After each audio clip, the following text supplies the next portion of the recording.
Hello, everybody, and welcome to the Evolving Practice podcast. I'm Dr. Bill Moss with my co-host, Hi, I'm Dr. Sean Carey. And we're excited to share this episode with you. We're going to be diving into some of the subtleties regarding healing and the environment surrounding healing. As chiropractors, as spiritual guides, we often talk about the root cause of what's really creating a problem in someone's health and healing journey. And there's also a lot of other very small, subtle factors that can be taken into consideration that we want to get into during this episode. And I'm going to just kind of add a caveat to that is there's also a flip side when you try to control every single little minute detail. Uh, Things can sometimes be a little bit worse. So, with this being said, maybe take some of it with a grain of salt. Don't overanalyze. But there are other important factors that can really help support another person's healing journey. Yeah, well said. I think one of the things, just to kind of generalize before we go deeper, Mhm. is that one of the most important factors for healing is somebody really being in a state of harmony. Like if somebody's in a state of harmony, their life is in a state of harmony. They're not stressed to the max. Your body's going to be producing more healing hormones. You're not going to be producing so much adrenaline and inflammation, which makes you more sensitive to pain. It's just going to really assist in that healing journey. So Yeah. from all these different points, we really just want to kind of tie into where you can look to make sure these pieces are in harmony, because it could be something that's interfering with your healing journey. Yeah, and I would add to that a lot of times when people do start healing, I don't want to even say they have to have greater awareness, but people start to just more naturally make some subtle changes along the way. And from a very obvious perspective is when people are healthier, they go and do a lot more things. You know what I mean? A lot of Yeah. times people from a chiropractic world, they come to see us and it's mainly because it's limiting the activities that they love to do. It's oftentimes why we get so busy in the spring into the summer is because people are like actually having the realization that they want to be involved in activities. And with that, a lot of times there's just, oh, I haven't been getting to X, Y, and Z. I've been putting off this aspect of my life and it's gotten, I guess you could say, almost cluttered. So Yeah. part of this episode is about, kind of mirroring the external world as the inner world starts to shift and change. I think that would be a good that's part of this episode, if you will. Yeah. Yeah, absolutely. So let's kind of jump in. And one of the first things that we had listed down to talk about with this is the importance of basically your home. Mhm. Your house has a vibe, your house has an energy. And it's something that I know for both of us, because we spent time in each other's homes, like it is for our sanctuary. Mm. I don't typically have a ton of people into my home. Like it is just very much like my recharge spot. And it's something where I come home and I feel rejuvenated. Doesn't matter if I've been gone for 2 weeks. It doesn't matter I've been at the office for just the day. But when I do come home, it's it's a very beautiful energy. It's not chaotic.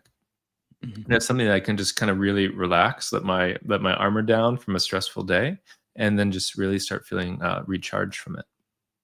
Yeah, this is a big one. I've become much more of a homebody the older I get, and it doesn't mean I'm not willing to go out and do things. It's just I think I have a greater appreciation for what we've created here. My wife she's probably been the catalyst to make the home more and more of a sanctuary and a lush garden Yeah. environment outside, if you will. Like that at points in times didn't really interest me, but I've come to really appreciate it. And now, we have a newborn infant. I have this kind of I'm looking at my house in a new way. Like I'm not going anywhere for Yeah. even longer now. If we wanted to quote downsize or do something, have less house, let's say when the kids are out, well, that period of time has just gotten extended. So it's actually inspired me in the next couple of years to consider doing the things to create even a better environment. But a couple of the simple things with that is creating that home that you want to come back to. And I know we've discussed this before, not on the podcast, but you and I, as we used to travel a lot for, Yeah. I mean, we still do travel for learning and that sort of thing. But I think it was glamorized to us years ago for chiropractic conferences and Yeah. late nights and people and socialization, and not that that wasn't fun, but I think before I was doing it, I was drawn to it, and now I'm really drawn to coming back to my Yeah. to my house, to coming back to that environment. What are some specifics that you've done over time to create an environment in your home that can support your healing and kind of just your energy over time? Well, I think something that can really help people is you want to have a relationship with your home. Hmm. So you want to treat it as if it's like a being, like it's like Hmm. an kind of like a dog or a cat. Hmm. It's, having this gratitude for it. Like, thank you for taking such good care of me. Thank you for being this sanctuary that I can recharge.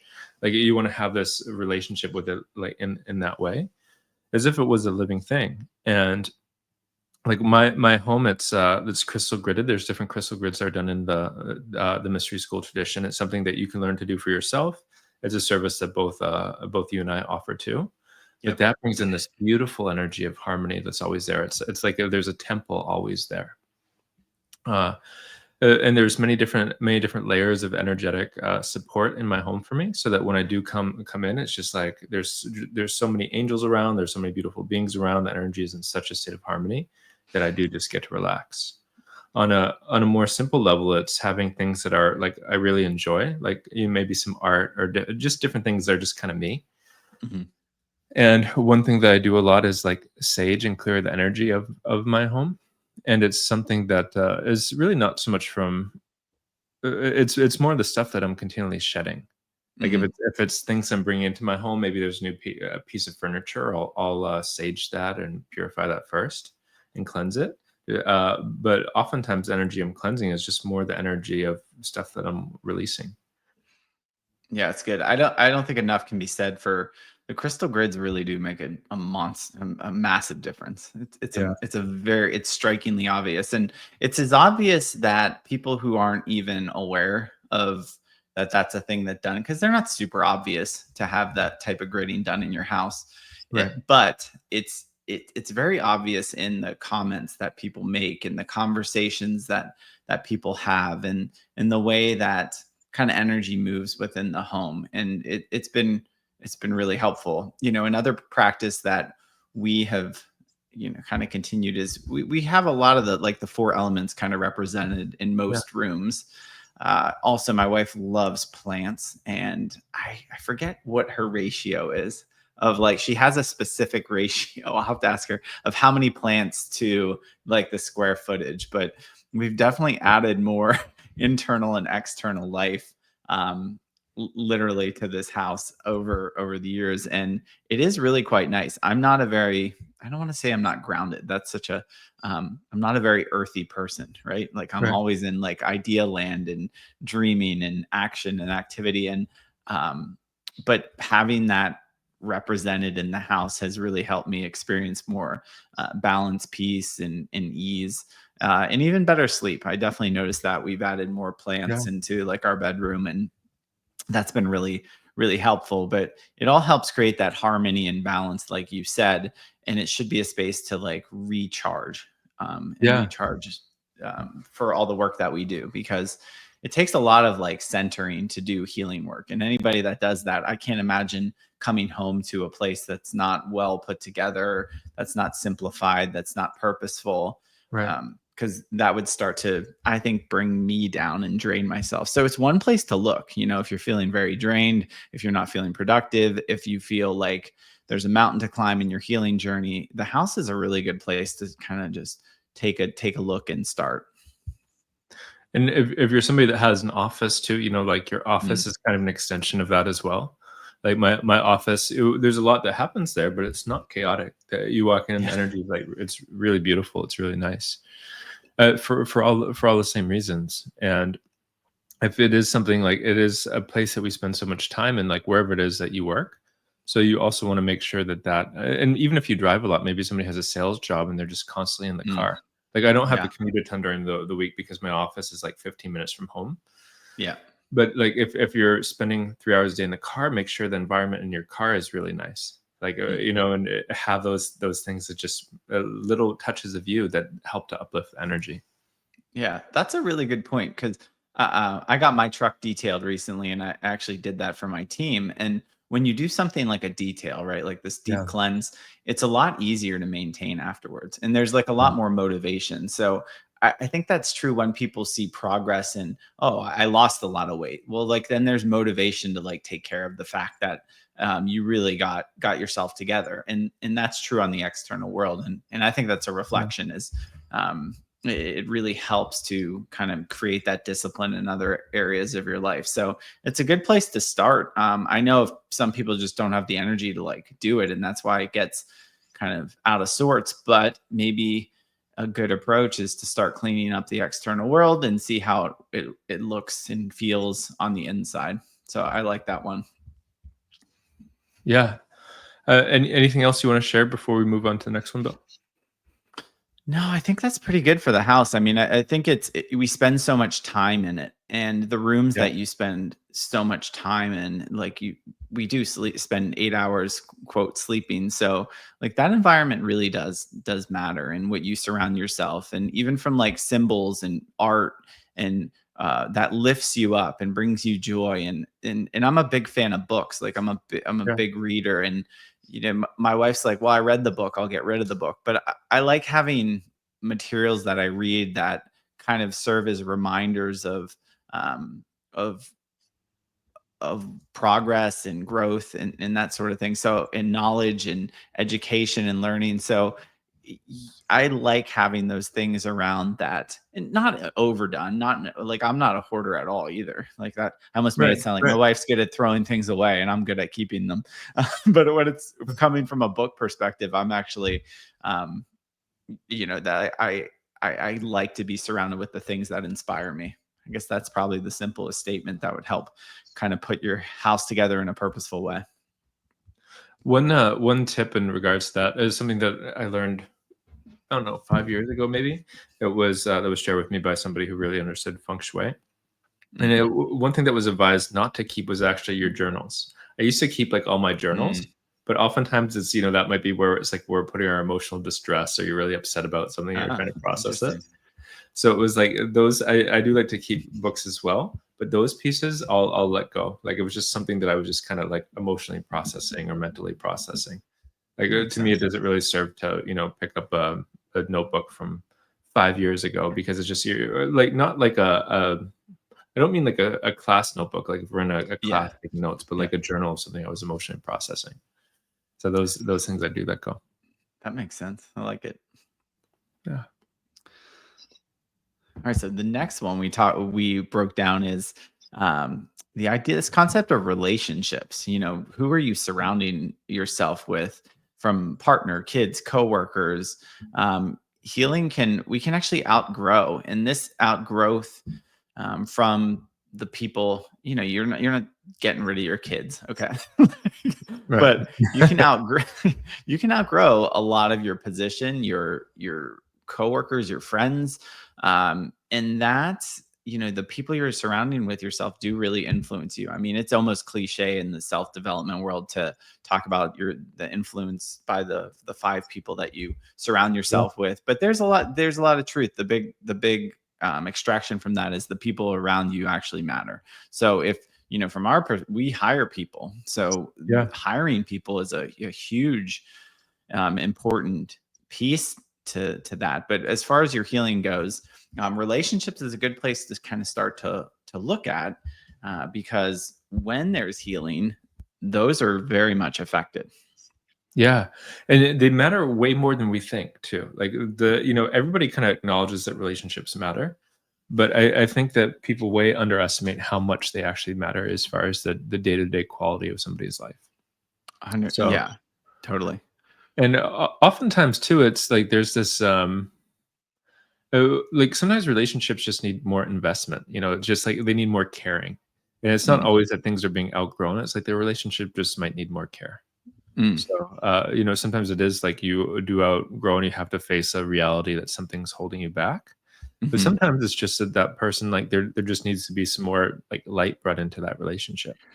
That's a really good point, because I think sometimes it's like an easy cop out when there is growth Yeah. to be like, well, I don't need to be in this. Well, I need to be in a different relationship. And my story in the light work was very much in that way. It was like, instead of addressing the factors that were actually going on through the change, I was just happy within myself, but I wasn't, like you said, caring or attending to the relationships that were very important. And Yeah. once I did initiation, I was redirected right away back um, I don't want to say fix those, to address the issues that were there, because it wasn't really the relationship that was the problem. It was the connection and the communication and the caring. I love that Yeah. word, the cultivation and the caring. And I find myself recently, I'm glad you brought that up, having more and more conversations with people where maybe they want to get out, or they want Right. to, leave their work or leave their person or whatever it is. And sometimes it's like, well, it's more obvious that there needs to be a change. And in the same way that you receive light, maybe you can start to provide, give, show, um, and even like introduce, right? The idea, like, when somebody can change so much and they're not willing to share what helped them change. I don't want to call that selfish, but it can be a little bit, you know? Yeah. Yeah. It's like light is meant to be shared, and those things that are bring you joy, that uplift you in some way. It's meant to share that, and somebody Mhm. did it for you. Somebody did it. Somebody Yeah. did it for me. Like that's just how it is. Yeah, I think in like popular kind of culture today, it's kind of like everybody's a narcissist. Everybody is labeled like people Yeah. understand psychology more. Maybe it's more out there. So Yeah. it's like everybody has all these diagnoses. But, like, people are good, and you want to have good people in your life, and you probably already do. It's just bring more caring to the relationship. For a while, Mhm. for me, it was too easy for me to, like, kinda, like, cut people out because I would just sound like, "Oh, that person isn't good for me," or whatever. Mhm. And in Mhm. reality, I probably just need to bring in, like, more care, maybe more understanding, and, Yeah. for me, that was more uncomfortable than actually, healing the relationship. Yeah. And that doesn't go without said. There are relationships you just move out of and grow out of. And I Yeah, had many of those. Laura, my wife, almost, she described it at one point. She saw, like, you don't keep friends very long. Like, not in the yeah, sense, it wasn't like you don't keep friends very long. We've been friends for like 10 years now or yeah, more. But it was, I don't have a lot of friends from like high school, right? yeah, That I keep close, but I have, working in an environment that I grew up in. Like, I grew up in the area that I practice. I have many good relationships and many acquaintances, and actually some have rekindled and become friends. Like even Tara, who was yeah, on our podcast. We knew each other in high school, and now we're definitely friends again. But what I did is I just kind of evolved, went yeah, into new environments, grew, and it just kind of was the way I was. I mean, when my mission's probably different than a lot of people, so I'm right, always looking to influence, serve, grow. And but I too, in what you're saying, have learned how that relationships can change, though I might not have the closeness with somebody I did maybe 10 years ago, but they're still in my life. And we still have a great time, and we can still connect even on deeper levels, even though we might not be spending as much actual time together. yeah. I think that it's a very real possibility for most people in most relationships, and it's really just the way I see it, is just kind of bring harmony to the relationships. Mhm. Right? Which relationship needs more harmony? Because Yeah. sometimes it's like we grow and we shift, and then everything in our universe shifts, and then you Mhm. just have to reharmonize.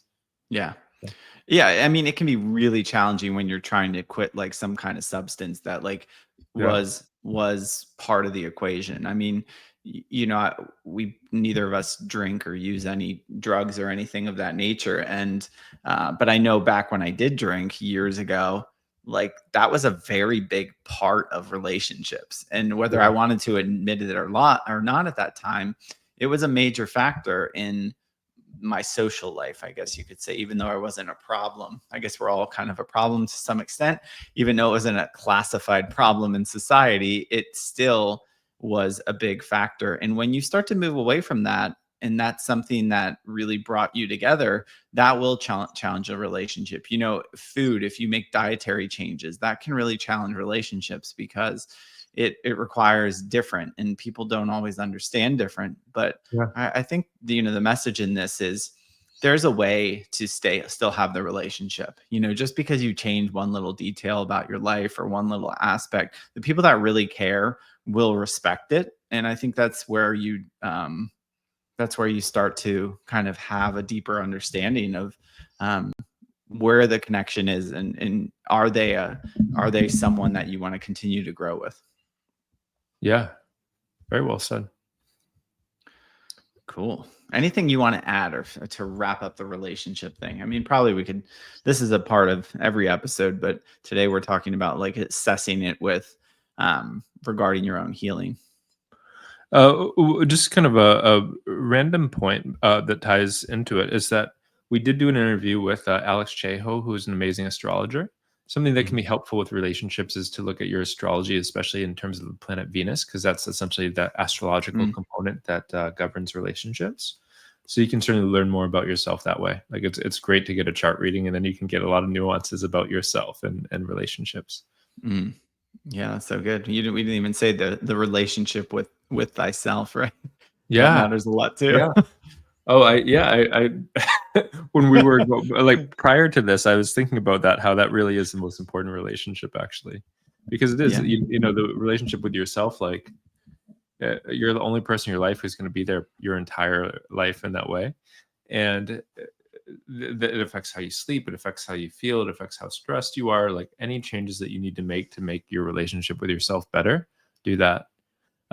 One thing that I do every Yeah. morning now that I've been doing this for about like maybe 3 months, 2 to 3 months, is every morning I spend 10 minutes in the mirror just saying I love you into the mirror.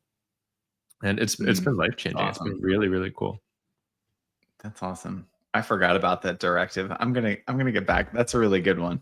It Yeah. really is. I mean that we should do, yeah, that relationship and how you take care of yourself. It's we we never look at a child and um think like, oh, I don't want to give them everything they need. Right. We look at our children and it's like, oh, I really want to like, I want her to be able to live this way and be empowered and feel this way about ourselves. And yet then we walk away a lot of times and then we just talk shit on ourselves the rest of the Yeah. day. Like, oh my God, like why would I would never talk to my kids or anybody else? Why am I saying that to myself in my mind or even literally out loud? And I don't actually think I do this a lot, but many of us, when we stop and slow down, we're like, oh my God, that pattern in my head is just like not empowering, not uplifting, and Yeah. it's definitely not going to serve me to do a better job in this world. So the mind and the relationship with the self are two big aspects of that need to be kind of looked at in this equation. And they can really like having that altered sense of self, it can really create like an altered reality for you. It can really distort Mhm. somebody's whole sense of reality. Maybe they Mhm. think people don't like them or all these other things, and it's just not true. Yeah. But it comes from that relationship with the self and what the self tells you, and you tell the Mm. self. Mm. If you even want to call all of those pieces the self, but it's like we do need to have a good relationship with ourself. Yeah, it's really good. Um, Yeah, I mean, we talked about a lot the creating a container kind of with your home and your environment, but let's talk about this. This one's huge in society today, like digital noise, mental Yeah. clutter, and the invisible drain. So this is a huge one for affecting people's healing. Let's talk about the digital noise and mental clutter that gets in people's way of healing. Yeah. Well, one thing that's really important again is that like harmony or inner peace, Mhm. because like you want to be able to feel that on an emotional basis as much as possible, which will really help your body to produce the right hormones, the right chemicals for healing. And if we're constantly bombarded by these things from whether it's social media or the news, or you're just hooked up to your email all the time and you're just getting different problems that you have to deal with, Mhm. it can really interfere with that inner peace and inner stability. So It does. We have an anthroposophic doctor. So anthroposophy is kind of made, I don't want to say made famous, but very much Rudolf Steiner's work, some of Rudolf Steiner's work. So she's very well versed, and she talks a lot about the soul life and impressions. And this is my doctor, right? And I've read a lot more of Rudolf Steiner because I want to understand what they're talking about. Because with children, we want to keep a very kind of non-digital environment. And Rudolf Steiner describes these impressions that we get from like screens, non-reality, our soul world. They can like get imprinted on it. So it would almost be, you can call it your memory, you can call it your impression, but they create these like non-reality impressions within kind of the soul life that really create a lot of busyness. And having a newborn, is we think that they're less active, right? They're less aware, but they're yeah, like really aware. We've been in the process of we haven't really watched TV for like a month. We just haven't done it. We haven't really had any music or anything and we're not, it makes you almost sound crazy when you start saying like those things, but we've just been creating a much more um, real container with less distractions for yeah, the beginning of this child's life. So the interactions don't bring in a lot of quote noise. So there's a lot more clarity in development. There's clarity in our interaction, and there's more kind of robust awareness of the senses. And that we get desensitized with all the media, so then it creates yeah. all of this chaos in our inside of the self, and then we're just reacting to like pretty much everything, you know. Yeah, what a great point. Something that I have recently started doing that just within probably the past like 2 months is I've really changed the music that I'm listening to, and Mm, oftentimes it's basically like what I'll listen to now is like classical music, or mhm. like I'll listen to like the harp, like beautiful harp sounds, or opera like Andrea Bocelli and That's great. Pavarotti, and it's just like because just the way it makes me feel is just so much more harmonious, so much more relaxed, and That's it's awesome. become like kind of like the default music that I listen to. So It's the vast majority of the time now, if I'm listening to music, that's what I'm listening, and it's just my internal state is way more relaxed, way more upbeat. Like it's just my soul really mhm. enjoys it. Yeah, it's funny you said that because in the last 2 months, when we have not had this conversation, we stopped playing music in my office that has lyrics. Like we just did away with it. And we've been using more like music that has a vibe to it, but it's not distracting. It's not super memorable. Hmm. It's there if you tune into it, but it's not like creating a lot of emotions or anything. So we've explored with that because I'm like, I just don't want it. And I don't know if that's something that you and I have just been experiencing or exploring right now.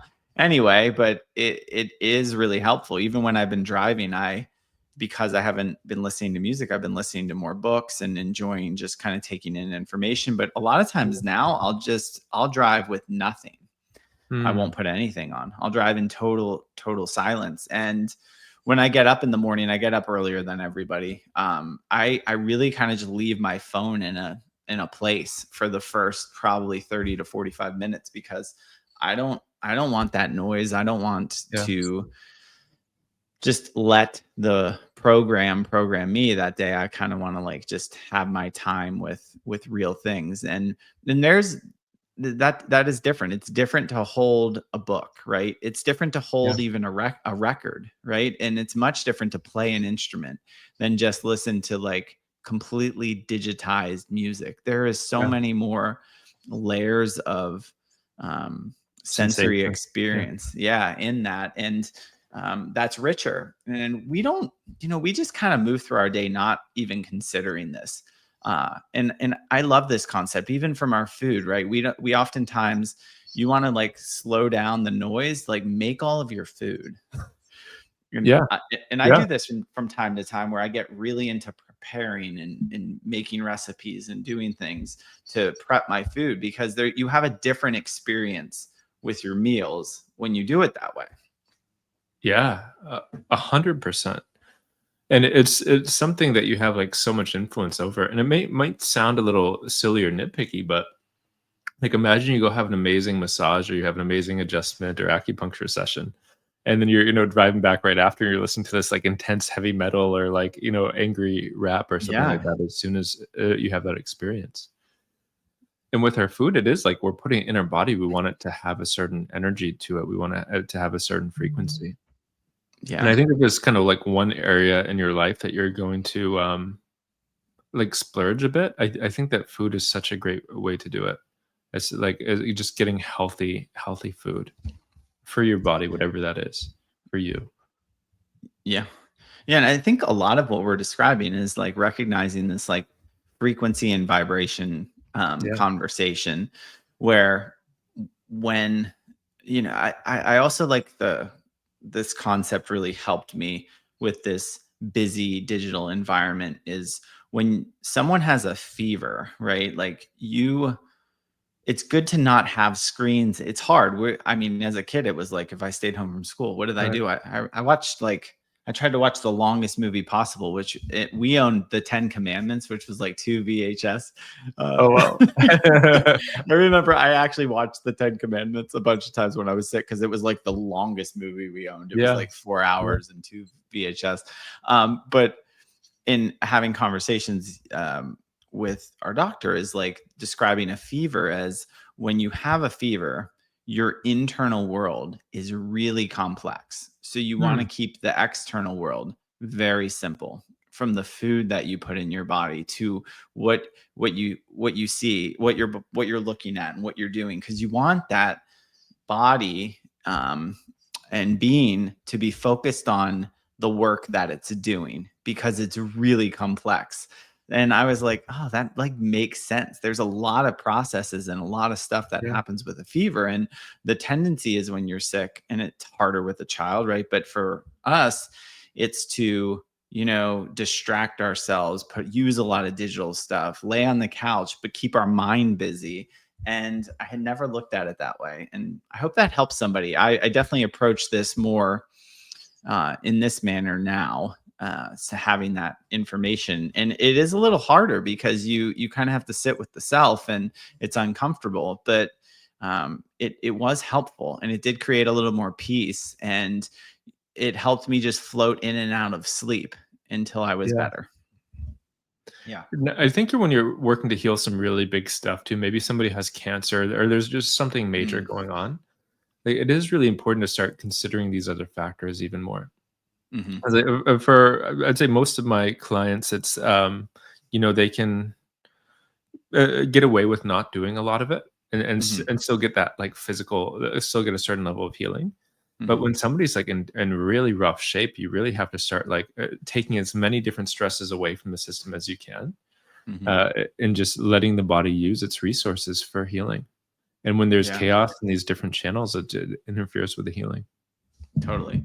And I mean, one of the benefits of like just an energy healing session is the fact that like basically for an hour of your time you're with yourself.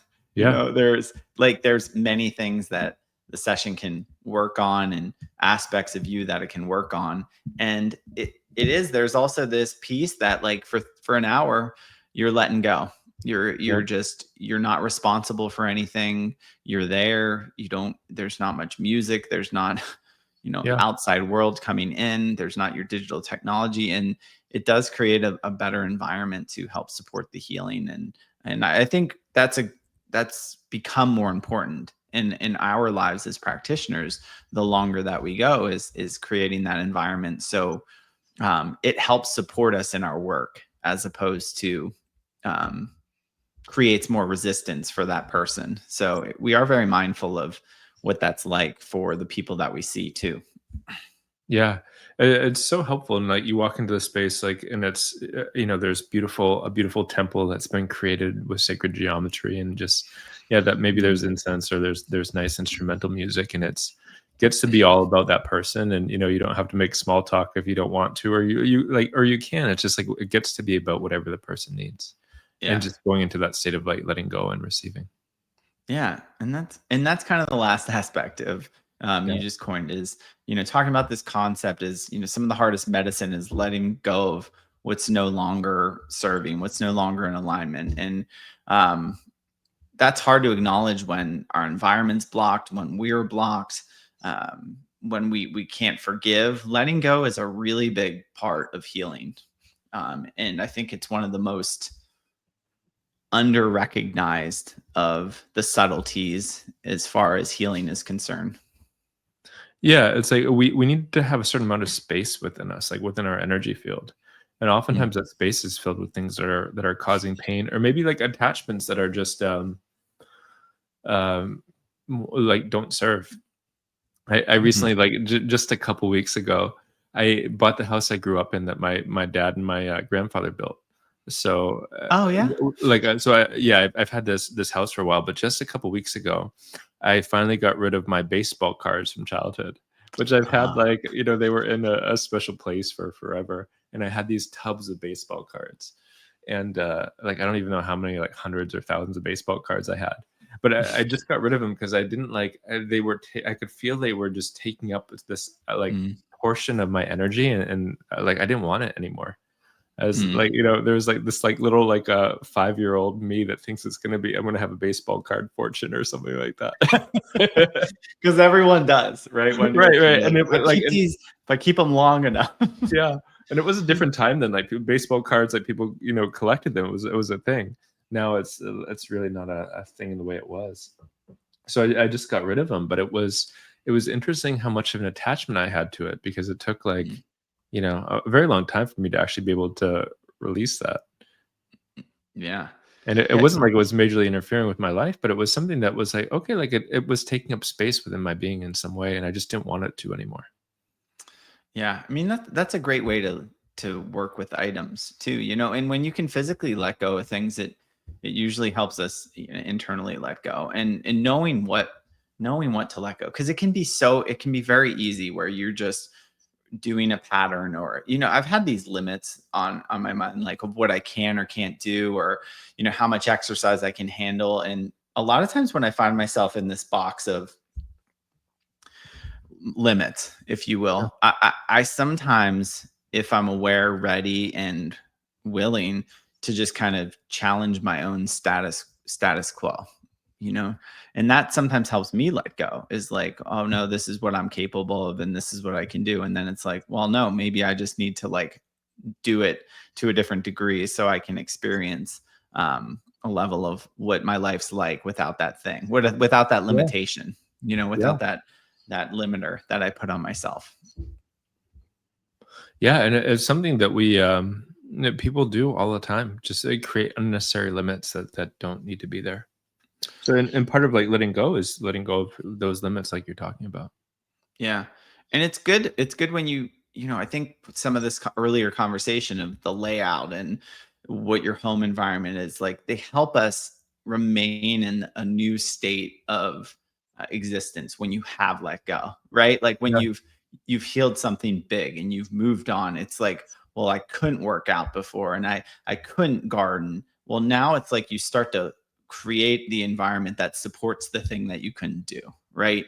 Or yeah, that was the limitation and letting go. And sometimes it's also maybe something's not good for you anymore. I was a competitive distance runner, and it's amazing how people still will attach that as like an identity to me. But I right. was kind of like Forrest Gump. One day I just was like, I think I'm done running now. And I just never went Yep. back. It in the capacity, or I mean, I've probably run a dozen times in 12 years or something. Like it's not a lot.